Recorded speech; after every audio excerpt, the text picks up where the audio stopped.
오늘은 이사야 45장 19절의 말씀을 주께서 말씀하시지 않은 곳으로부터 주를 찾는 자들을 위로함이라는 제목으로 설교했던 찰스 스펄전 목사님의 설교 가운데 첫 번째 요점인 하나님을 진실하게 찾는 자는 찾게 된다 라는 내용의 두 번째 이어지는 부분을 읽고 묵상하도록 하겠습니다. 먼저 본문의 말씀을 읽겠습니다. 나는 감추어진 곳과 캄캄한 땅에서 말하지 아니하였으며 야곱 자손에게 너희가 나를 혼돈 중에서 찾으라고 이르지 아니하였노라. 아멘. 설교 내용을 읽겠습니다. 자, 한 걸음 더 나아가겠습니다. 하나님께서 기도를 듣지 않으신다면 그런 경우 기도하는 사람이 태평한 죄인보다 더 비참할 것이 자명하기 때문에 하나님이 불필요한 불행의 조성자가 되신다는 말이 됩니다. 자, 우리는 이것이 우리 하나님의 성품과 조화되지 않음을 압니다. 우리는 세상을 돌아보고 죄에 대한 심판을 목격하지만 선한 소원에 대한 심판은 보지 못합니다. 우리는 타락이 우리에게 손실과 파멸을 가져다 주었음을 발견하며 또한 정의가 최후로 집행되는 끔찍한 지옥이 있다는 것을 압니다.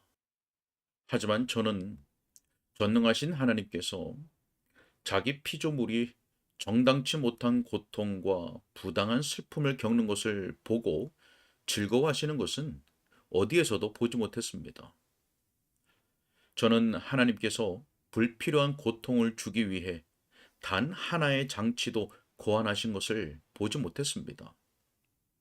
저는 제 몸에 어떤 관절 하나, 아니, 단 하나의 힘줄과 근육도 저에게 고통을 가하려고 의도된 것을 보지 못했습니다. 제가 타락한 죄인이기에 그 모든 것이 고통과 아픔으로 비틀려진다 해도 그 몸 자체는 고통이 아니라 즐거움을 위하여 지어진 것입니다. 여러분은 하나님께서 은혜를 모방하고 자비를 흉내냄으로써 인간의 불행을 증대시키기 위해 나쁜 의도로 은혜의 보좌를 제시하셨다고 생각합니까? 여러분은 그분이 인간에게 순종을 명하신 이유가 그들에게 불순종이 가져다 줄 수 있는 것보다 더 큰 슬픔을 안겨주기 위해서라고 상상하는 겁니까? 여러분은 그분이 팔을 벌리고 인간에게 호소하시는 이유가 그들을 예전보다 더 비참하게 만들기 위해서라고 생각하는 겁니까? 그분이 거짓되고 무정한 마음으로 인간에게 오라고 명하실까요? 그들을 받아주실 의도가 없기 때문에 그들이 오더라도 그들이 이미 겪는 것보다 10배나 더 심한 불행을 겪게 될 것을 아시고 그들을 부르신단 말입니까? 제 하나님에 대해 이런 식으로 상상할 수 있는 사람은 그분을 알지 못하는 사람입니다. 하나님께서 들으실 것을 약속하심으로써 인간에게 기도를 호소하고 자극하시는 이유가 결국에는 기도를 거절하기 위한 것이라고 상상할 수 있는 사람은 정녕 여호와를 우상과 비교하고 있음이 틀림없습니다. 그런 사람은 여호와가 어떤 분인지 알지 못합니다. 여러분은 기도 그 자체가 하나님의 역사임을 알지 못합니까? 기도는 인간의 행동이기 이전에 창조주의 일입니다. 기도는 인간이 하나님께로 향하도록 하나님이 인간 안에서 역사하시는 것입니다. 기도는 신적인 생명의 열매입니다. 그런데 여러분은 하나님이 인간의 마음에서 기도하게 하시고는 그것을 들으실 의향이 없다고 믿는 것이며 또한 영원하신 성부께서 거절하기로 결정하신 바를 우리 안에 계신 성령께서 강구하신다고 믿는 것입니까? 아니, 결코 그렇지 않습니다. 우리는 이 부정적 방식의 추론으로부터 우리 하나님이 반드시 기도를 들으시고 응답하신다는 확신을 가져야만 합니다. 자, 여전히 낙심한 몇 사람이 있을 것입니다. 그들은 하나님이 기도하라고 권하시지만 결국 그것을 물리칠 것이라고 생각합니다. 자, 그런 이들에게 또 다른 근거를 제시하겠습니다. 사람이라면 그렇게 할까요? 당신이라면 비록 죄로 가득하지만 당신의 동료 인간을 그렇게 취급하겠습니까? 거리의 거지들에게 이런 식으로 말하고 행동하는 어느 부자가 있다고 가정합시다. 나는 어떤 곳에 산다. 10km 떨어진 곳이다. 만약 너희 모두가 내일 아침 8시에 와서 내 집 문을 두드리고 내 아들의 이름을 반복해서 부른다면 나는 너희들의 필요를 채워 줄 것이다. 자, 그가 그 불쌍한 거지들을 모았을 때 그들을 그 자리에 세워둔 채로 그들이 지칠 때까지 그의 명대로 계속해서 문을 두드리게만 하고 결코 응답하지 않는다면, 그리고 그들에게 자기 집에는 빵이 있다는 것을 알리고서 그들을 위해서는 한 조각의 빵도 주지 않는다면 우리는 분명 그 부자를 경멸할 것입니다. 우리는 이렇게 말하겠죠. 만약 사람들이 실제적인 문제로 농담하는 것을 즐거워한다면 가난하고 궁핍한 사람들을 그런 농담의 대상으로 삼아서는 안 되고, 아무 도움이 없는 거리의 거지들을 희생자들로 삼아 그런 어리석은 즐거움을 얻으려 해서는 안 된다. 자, 여러분, 그렇다면 나의 하나님께서 사람들보다 덜 관대하시다고 여기는 것이 가당하단 말입니까? 환자의 고통을 덜어주기 위해서나 다친 사람을 치료하기 위해 문을 연 병원이 있다면 심하게 다친 사람들이 호소를 하면 받아들여지는 것을 우리는 늘 목격하지 않습니까? 그런 병원을 운영하는 사람들 속에 특수한 동정심이 있는지 모르겠지만 이것 하나만은 분명히 압니다. 그들의 가슴에는 따뜻한 인정이 많기 때문에 어느 불쌍한 사람을 거의 죽은 상태에서 병원 문 앞에 데려온다면 그 상황의 절박성 때문이라도 병원 문은 열릴 것이며 그 환자는 즉시 받아들여질 것입니다. 인간이 바로 그런 상태에 있습니다. 거의 죽게 된 상태, 아니 자기 죄로 인해 정죄되고 완전히 망가진 상태입니다. 저는 저희 하나님께서 그런 불행을 대하시고도 그분의 문을 닫을 것이라고 믿지 않습니다. 오히려 저는 그 경우의 절박성이 그분의 마음에 강력히 호소할 것이며, 따라서 그분이 자기 약속을 이행하실 것이라고 믿습니다. 저희 하나님은 인간보다 무한히 더 자비로운 분이라고 저는 인정합니다. 이사야 55장 9절에서 말씀합니다. 하늘이 땅보다 높음같이 내 길은 너희의 길보다 높으며 내 생각은 너희의 생각보다 높으니라. 만약 사람이 딱한 처지에 놓인 다른 사람의 간청을 거절하지 않는다면, 또 사람의 마음이 불행의 외침에 동정심이 발동한다면, 하물며 긍휼이 풍성하신 나의 하나님, 그 이름이 사랑이신 하나님, 그 본성이 꾸짖지 아니하시고 후히 주시는 하나님께서는 더욱더 그러하시지 않겠습니까? 그러므로 저는 그분이 반드시 기도를 들으실 것이라고 확신합니다. 자, 더 나아가 여러분은 하나님께서 기도를 들으심으로써 거짓 신들과 구별되신다는 것을 잊었습니까? 우상들은 귀가 있어도 듣지 못합니다. 그것들은 손이 있어도 그 숭배자들을 돕지 않으며 발이 있어도 그 숭배자들을 구하러 오지 않습니다. 하지만 우리 하나님은 하늘을 지으셨으며 기도를 들으시는 하나님, 이것이 그분을 기억하게 하는 칭호입니다. 다윗이 그것을 이렇게 표현하지 않았습니까? 기도를 들으시는 주여, 모든 육체가 주께 나아오리이다.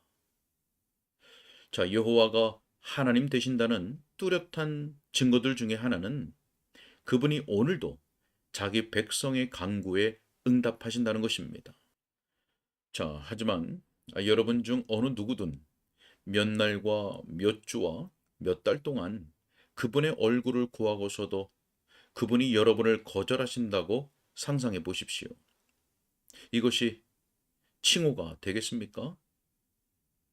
자, 만일 저기 가련한 죄인이 많은 눈물과 애처로운 부르짖음으로 예수의 이름으로 은혜의 보좌를 공략한다면 전능하신 하나님 아버지께서 그를 거절하시고 그를 쫓아내실까요? 제가 감히 말하건대 그렇다면 하나님의 자랑스러운 이름이 어디에 있을까요? 자, 응답이 지체될 수 있음을 저는 인정합니다. 하지만 그것은 오직 응답이 임할 때 그것을 더욱 달콤하게 하려는 이유 때문입니다. 하박국 2장 3절에서 말씀합니다. 비록 더딜지라도 기다리라. 지체되지 않고 반드시 응하리라. 자, 만일 그렇지 않다면 하나님의 영광은 어디에 있을까요? 어떻게 그분이 바알과 구별되어 높임을 받으실까요? 어떻게 그분이 이방신의 신들 위에 높임을 받으실까요? 엘리야가 그것을 시험하지 않았습니까? 바알 제사장들이 외쳤습니다. 그들이 칼로 스스로를 베고 아침부터 저녁까지 하늘에 닿을 정도로 소리를 쳤습니다. 그러자 그 선지자가 조롱하며 말했습니다. 큰 소리로 부르라. 그는 신인즉 잠깐 나갔는지 혹은 그가 잠이 들어서 깨워야 할 것이라.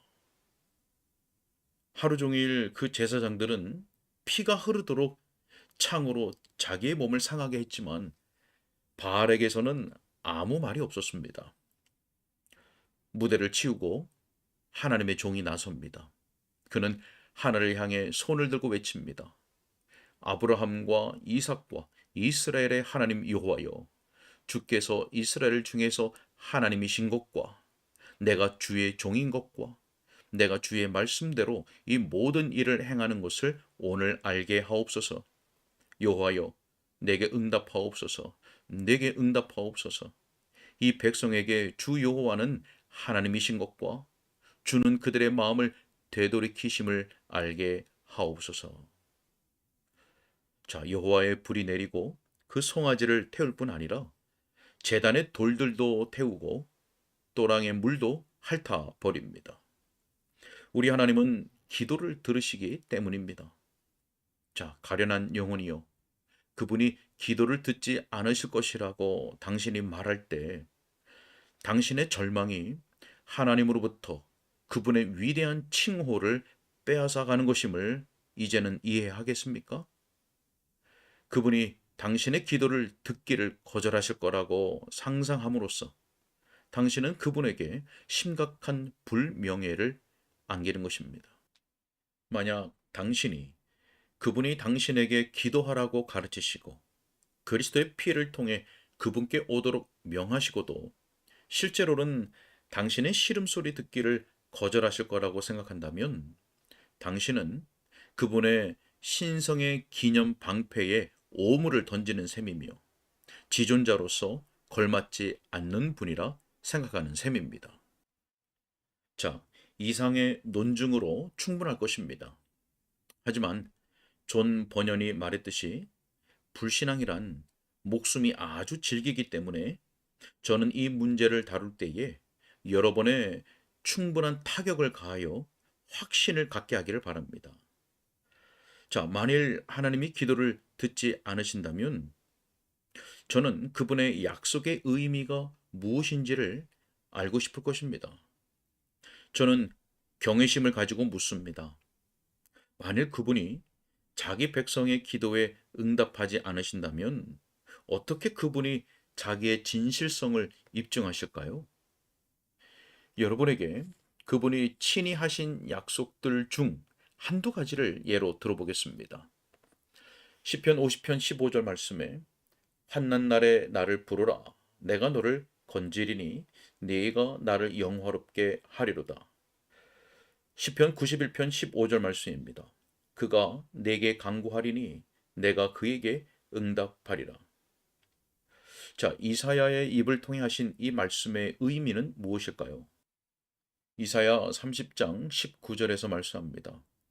그가 네 부르짖는 소리로 말미암아 네게 은혜를 베푸시되 그가 들으실 때에 네게 응답하시리라. 자, 하나님이 기도를 듣지 않으시면 그것은 더도 덜도 아닌 거짓입니다. 자, 이 근사한 구절은 무엇을 의미할까요? 이사야 65장 24절 말씀입니다. 그들이 부르기 전에 내가 응답하겠고 그들이 말을 마치기 전에 내가 들을 것이라. 자, 또 스가랴를 통해서 하신 이 말씀은 무슨 의미일까요? 스가랴 13장 9절 말씀입니다. 그들이 내 이름을 부르리니 내가 들을 것이며 나는 말하기를 이는 내 백성이라 할 것이요 그들은 말하기를 여호와는 내 하나님이시라 하리라. 구주의 입술로 직접 하신 이 말씀보다 더 분명한 것이 있을까요? 마태복음 7장 7절과 8절 말씀입니다. 구하라 그리하면 너희에게 주실 것이요 찾으라 그리하면 찾아낼 것이요 문을 두드리라 그리하면 너희에게 열릴 것이니 구하는 이마다 받을 것이요 찾는 이는 찾아낼 것이요 두드리는 이에게는 열릴 것이니라. 자, 마태복음 7장 11절 말씀입니다. 너희가 악한 자라도 좋은 것을 자식에게 줄 알거든 하물며 하늘에 계신 너희 아버지께서 구하는 자에게 좋은 것으로 주시지 않겠느냐. 자, 그리고 이 큰 약속의 의미는 무엇일까요? 마태복음 21장 22절 말씀입니다. 너희가 기도할 때에 무엇이든지 믿고 구하는 것은 다 받으리라. 자, 이런 말씀들이 모두 불신의 마음을 향하여 쏘아대는 조명탄이 아닐까요? 자, 저 고대의 문서 욥기에서 시작하겠습니다. 욥기 33장 26절 말씀입니다. 그는 하나님께 기도함으로 하나님이 은혜를 베푸사 그로 말미암아 기뻐 외치며 하나님의 얼굴을 보게 하시리라. 여러분, 시편은 그러한 약속들로 가득합니다. 심지어 천둥과 번개로 가득한 요엘서에서도 선지자는 이렇게 말합니다. 누구든지 여호와의 이름을 부르는 자는 구원을 얻으리라. 자, 바울은 그 구절을 로마서에서 조금 변형하여 이렇게 표현합니다. 누구든지 주의 이름을 부르는 자는 구원을 받으리라.